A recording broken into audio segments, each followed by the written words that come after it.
한국교회 성도 여러분, 이 영상을 보시는 하나님 나라의 귀한 자녀 여러분, 오늘은 2024년 3월 3일 거룩한 주일입니다. 오늘 매일 성경 본문에서는 예수님과 제자들이 황제의 도시 빌립보 가이사라로 이동하고 있습니다. 거기서 예수님은 자신의 정체성을 물으십니다. 베드로가 그리스도로 고백하자 예수님은 첫 번째 순환 예고의 말씀을 주십니다. 그러자 베드로가 왜곡된 메시아관으로 강하게 저항합니다. 예수님은 하나님의 일을 막아선 베드로의 행동을 강하게 저지하며 꾸짖으십니다. 그리고 진정한 제자도의 가르침을 주십니다.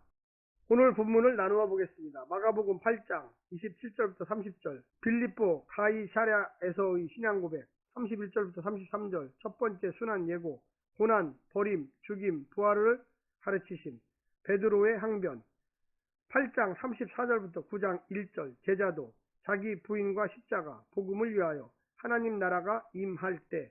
오늘 본문 마가복음 8장 27절부터 9장 1절의 말씀을 듣고 다시 오겠습니다.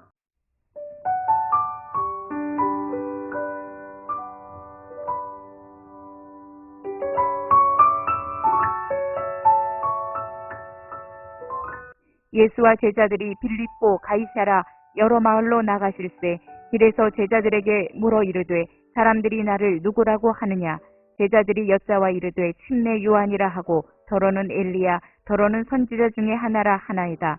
또 물으시되 너희는 나를 누구라 하느냐 하니 베드로가 대답하여 이르시되 주는 그리스도이시니이다 하매 이에 자기의 일을 아무에게도 말하지 말라 경고하시고 인자가 많은 고난을 받고 장로들과 대제사장과 서기관들에게 버림받아 죽임을 당하고 사흘 만에 살아나야 할 것을 비로소 그들에게 가르치시되 드러내놓고 이 말씀을 하시니 베드로가 예수를 붙들고 항변하매 예수께서 돌이키사 제자들을 보시며 베드로를 꾸짖어 이르시되 사탄아 내 뒤로 물러가라.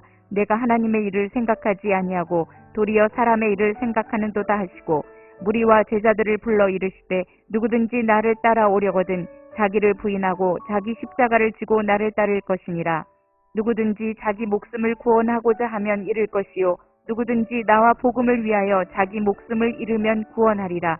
사람이 만일 천하를 얻고도 자기 목숨을 잃으면 무엇이 유익하리요. 사람이 무엇을 주고 자기 목숨과 바꾸겠느냐. 누구든지 이 음란하고 죄 많은 세대에서 나와 내 말을 부끄러워하면 인자도 아버지의 영광으로 거룩한 천사들과 함께 올 때에 그 사람을 부끄러워하리라. 마가복음 9장. 또 그들에게 이르시되 내가 진실로 너희에게 이르노니 여기 서 있는 사람 중에는 죽기 전에 하나님의 나라가 권능으로 임하는 것을 볼 자들도 있느니라 하시니라.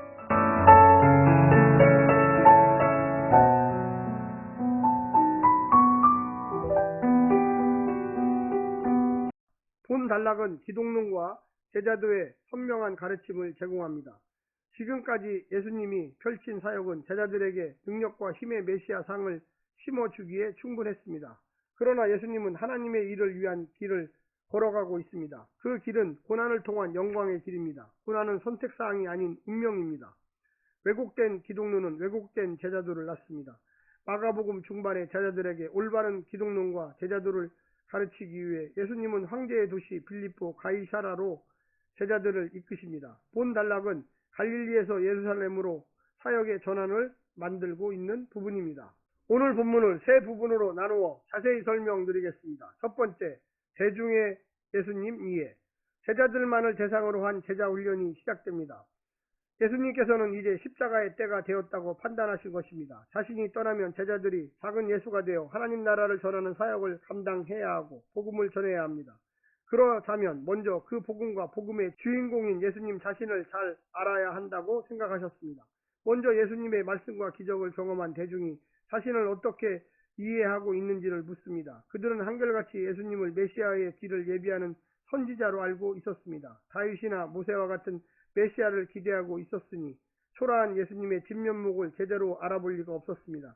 예수님은 우리를 구원할 메시아로 오셨지 세상이 기대한 메시아로 오신 것은 아닙니다. 두 번째는 제자들의 예수님 이해.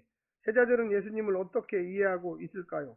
베드로는 처음으로 예수님을 그리스도 메시아로 고백합니다. 하지만 어떤 메시아인지는 몰랐습니다. 그 당시 당대 사람들처럼 정치적 민족적인 해방을 가져올 메시아를 기대했습니다. 그래서 예수님께서 자신의 순환 예고를 하자 그 길을 가로막습니다. 하지만 이는 예수님을 위한 일이 아니었습니다. 십자가 없는 메시아를 바란다면 십자가의 길로 가로막은 사탄의 태도와 다름없습니다. 베드로의 예수님 꾸짖음에 예수님도 베드로를 꾸짖음으로 응수하십니다. 그의 눈은 열리긴 했지만 나무 같은 것들이 걸어 다니는 정도로만 열렸던 것입니다. 마지막 세 번째는 예수님의 길을 따라야 하는 제자들. 예수님의 십자가와 부활은 그분만의 길이 아닙니다. 제자들도 따라오도록 먼저 가신 길입니다. 그분의 대속의 은혜가 우리 것이 되게 하려면 자기를 부인하고 이 십자가를 지고 따르는 순종이 요구됩니다. 베드로처럼 스승 앞에서 가르치려 해서는 안 됩니다. 하나님의 일이 아니라 사람의 일만 생각해서 판단하면 안 됩니다. 제자들은 온 천하를 얻으려고 했지만 사실은 더 중요한 생명을 잇는 결정을 하고 맙니다. 주와 복음을 부끄러워한 자들은 주님이 영광 중의 왕으로 등극하실 때 부끄러움을 당할 것입니다. 나는 어떤 길을 걷고 있습니까? 사랑하는 성도 여러분, 오늘 하루도 승리하시고요. 하나님의 놀라운 축복과 은혜가 늘 함께 하시기를 간절히 바랍니다. 샬롬.